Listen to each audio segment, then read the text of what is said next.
Hari ini aku akan sharing tentang notifikasi ECI dan notifikasi FOMC. Kita masuk ke yang pertama, notifikasi ECI. Jadi perusahaan di Singapura biasanya akan menerima notifikasi dari IRAS sebelum tahun buku perusahaan tersebut berakhir, yaitu isinya untuk mengingatkan perusahaan agar perusahaan menyampaikan ECI filing. Nah, pemberitahuan notifikasi untuk ECI filing ini dimulai dari tahun setelah perusahaan berdiri.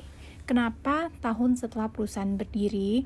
Itu karena pada umumnya perusahaan pada tahun pertama mereka tidak melakukan tutup buku, tapi mereka baru melakukan tutup buku pada tahun setelahnya. Jadi contohnya gini, misalnya perusahaan itu berdiri pada tanggal 15 Juli 2021 dan memiliki tahun buku Januari ke Desember.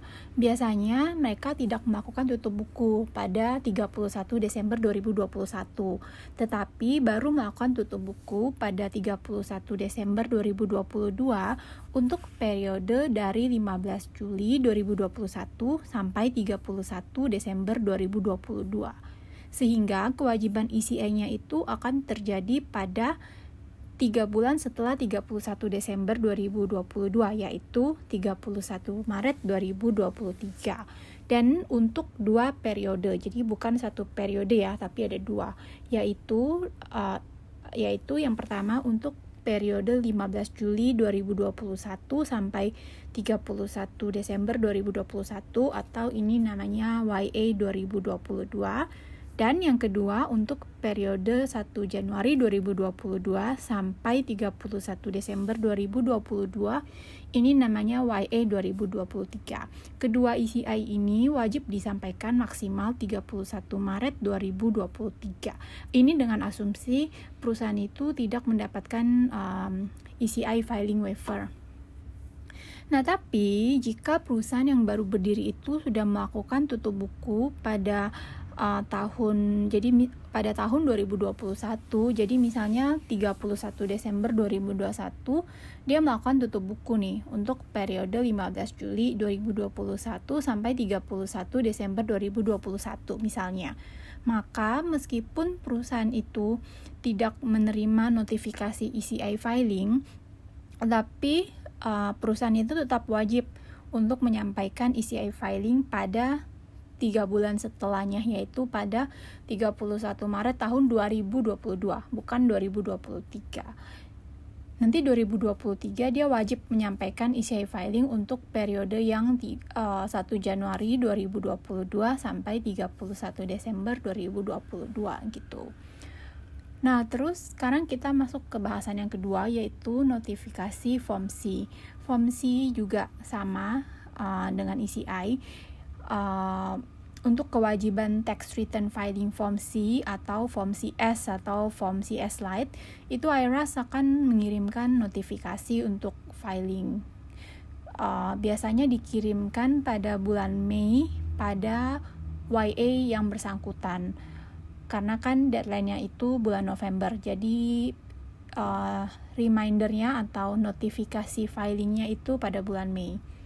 Nah, tapi jika perusahaan yang baru berdiri melakukan tutup buku dan dia memulai bisnisnya atau menerima penghasilan, maka meskipun perusahaan itu tidak menerima notifikasi dari IRAS pada tahun pertama, tetapi dia tetap diwajibkan untuk menyampaikan Form C atau Form CS atau Form CS Lite untuk tahun pertama operasinya pada 30 November tahun berikutnya.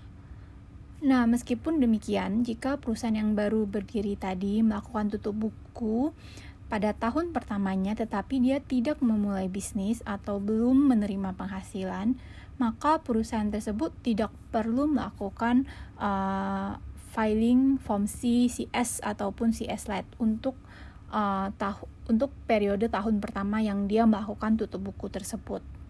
Perusahaan baru mulai wajib untuk melakukan filing untuk YA 2023, misalnya di contoh kita yang tadi, itu sebelum 30 November tahun 2023. Nah, apa akibatnya kalau perusahaan tidak menyampaikan ECI?